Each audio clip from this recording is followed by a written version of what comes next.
नमस्कार। मैं शानूर पटेल, भारतीय जनता पार्टी कामगार मोर्चा जिला अध्यक्ष। मेरा आपको बुलाने का यही मकसद था कि मैं 9 महीने से मैं जो लीगल जो प्रोसीजर कर रहा हूँ, जो पाठ पुरावे कर रहा था, वो साजापूर ग्रामपंचायत हद्दीतला एका सुलेमान शेख वैयक्तिक नावाचा माणसानं मस्जिदच्या जागेवर अतिक्रमण केलं होतं। त्या संदर्भात मी कायद्यानं मी जे पाठपुरावा करत होता त्या पाठपुराव्याची दखल घेऊन समस्त अधिकाऱ्यांनी पंचनामा केला आणि ते पंचनामाचा अहवालमध्ये ते सिद्ध झालेलं आहे काय 420 स्क्वेअर फीट यांनी अतिक्रमण केलेले आहे। दुसरा विषय हे आहे की ज्याच्या नावावर ते जागा होती ते जागा फक्त 1380 होती। त्याच्या ग्रामपंचायतमध्ये 1380चा रेकॉर्ड होता। मग त्या माणसानं तर जागा विकलीच नाही आणि त्या माणसानं कोणतीही रजिस्ट्री करून दिली नाही। त्याच्यानंतर त्याच्या मुलांना ह्या रजिस्ट्री करून दिली आणि मुलांना ग्रामपंचायतमधून ग्रामसेवक BDO कटारे यांनी डुप्लिकेट नंबरच्या आधारात 1820ची नोंद लावली आणि ते नोंद देऊन नंबर 8 देऊन मोहम्मद हनीफ सय्यद लाल यांनी नाजेमा सुलेमान शेख यांना रजिस्ट्री करून दिली। त्याच्यानंतर मी पाठपुरावा केल्यानंतर ते अहवालमध्ये ते सिद्ध झाला आणि ते 15 तारखेला समस्त पंचायत समिती BDO साहेब यांनी साजापूर ग्रामपंचायतला आदेश दिला काय तात्काळ अतिक्रमण काढण्यात यावं।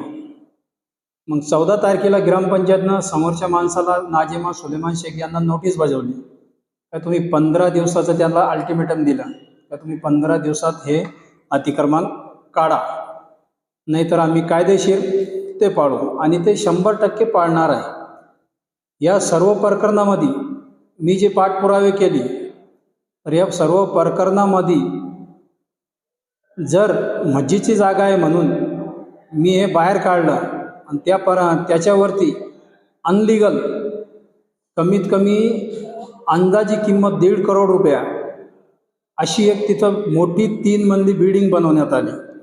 त्यानं ग्रामपंचायतमधून कोणतीही बांधकाम परवानगी घेतलेली नाही किंवा कोणताही कर त्यांनी भरलेला नाही आहे। ते मी नाही सांगत, हे ग्रामपंचायतमध्ये आणि पंचायत समितीच्या अधिकारीने जे अहवाल पाठवलं त्याच्यामध्ये ते सिद्ध झालेलं आहे। आता माझं पत्रकार परिषद घेण्याचा मुद्दा हा होता काय माझे राजकीय पक्ष जे आहे, कोणताही पक्ष असो किंवा बाहेरचे इतर लोक असो, यांच्याशी माझा काही संबंध नाही आहे किंवा कोणत्याही माणसासोबत माझा वैयक्तिक वाद नाही आहे। तर हा मस्जिदच्या जागेवरती बरेच लोकांनी असे वेगवेगळ्या गावामध्ये वेगवेगळ्या जिल्ह्यामध्ये किंवा वक्फ बोर्डच्या जागेवरती बरेच लोकांनी हे अतिक्रमण केलं आणि हा नाजेमा सुलेमान शेख याचे पती सुलेमान रुस्तम शेख हा काँग्रेसचा कार्यकर्ता आहे। या काँग्रेसच्या कार्यकर्त्यांना मस्जिदच्या जागेवर अतिक्रमण केलं ह्या सिद्ध झाला।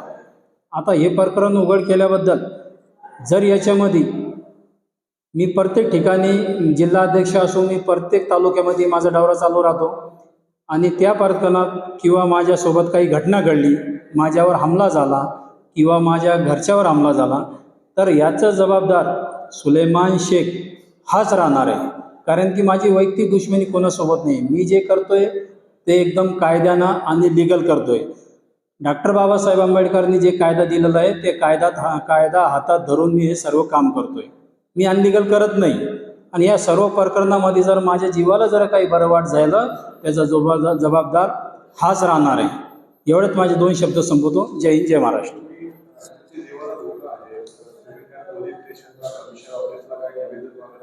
नाही, आतापर्यंत दिलं नाही। हां, जाणार आहे मी डायरेक्ट CP साहेबापाशी जाणार आहे आणि एक तक्रार दाखल करणार आहे का बाबा अशाच्या घटनामध्ये मी सर्व प्रकरण बाहेर काढल्यामुळे जर माझ्या जीवाला काही झालं तर याचा जबाबदार हा वैयक्तिक असणार आहे। नाही, आलेलं आहे ना, ज्यावेळेस ग्रामपंचायतमध्ये ते ग्रामसेवकाला मॅरेज करण्यासाठी गेलेलं आहे, तर मला अशी माहिती पडली का बाबा ते ग्रामसेवकासमोर सांगत होता का त्याचे हातपाय तोडून टाकू, त्याला मारहाण करू, वाटात कुठं सापडला तर हॉकी स्टिकनं फोडून टाकू. मला अशी माहिती भेटली.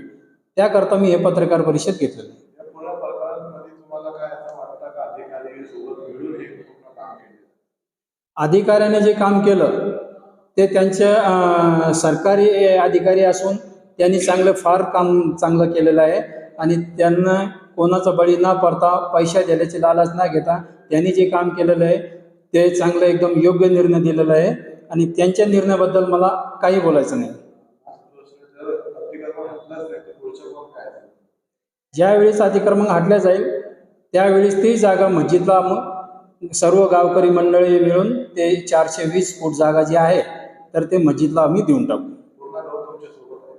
हा, टोटल डॉक्युमेंट माझ्यासोबत आहे.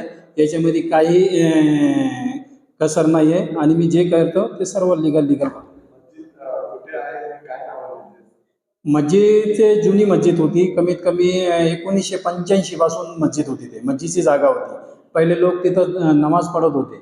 त्याच्यानंतर आता तिथं मस्जिदचे रूम बांधलेले आहे. त्या रूमाचे जे पैसे येतात त्याला ते आमचे मस्जिदचे जे इमाम राहते त्यांना ते पेमेंट वगैरे त्या रूमाच्या पैशामधून द्यावं लागतं. पण हा माणसानं काय केलं, मस्जिदची जेव्हा याला माहीत पडलं का बाबा असं तक्रार आपल्या विरोधात गेलेली आहे, त्यांनी स्वतः मस्जिदची जागा मोजून, त्याची घराची जागा मोजून, आणि साजापूर ग्रामपंचायत जवळपासून विभक्तीकरण झालेला नव्हता आणि आज पण नाही आहे, तर तेव्हापासून त्यांनी डायरेक्ट अधिकारीला हातात धरून ते ऑनलाईन केलं. नाजिमा सुलेमान शेख जे नाव आहे ते ऑनलाईन केलेलं आहे. माहितीचे अधिकार खाली जे मी माहिती टाकली होती ते ऑनलाईन नव्हतं तेव्हा. त्यावेळेस मला माहिती भेटली नाही. अधिकाऱ्यांकडून काय अहवाल निघाला का? आहे ना, सगळं आहे माझ्याकडे. काय काय निघालं? त्याच्यामध्ये अतिक्रमण संदर्भात हे आहे का डिव्हिजनल कमिशनर साहेबांनी जी ऑर्डर दिलेली आहे ते ऑर्डर आहे. पंचायत समिती BDO साहेबांना ऑर्डर दिली ग्रामपंचायतला का तुम्ही तात्काळ अतिक्रमण काढा. जिल्हा परिषद CO साहेबांनी जे आदेश दिला पत्रानं ते तात्काळ अतिक्रमण काढा. पुन्हा ग्रामपंचायतनं आता 14 तारखेला परवा दिवशी त्यांना नोटीस बजावलं का तुम्ही असे जे अतिक्रमण केले ते तात्काळ काढा.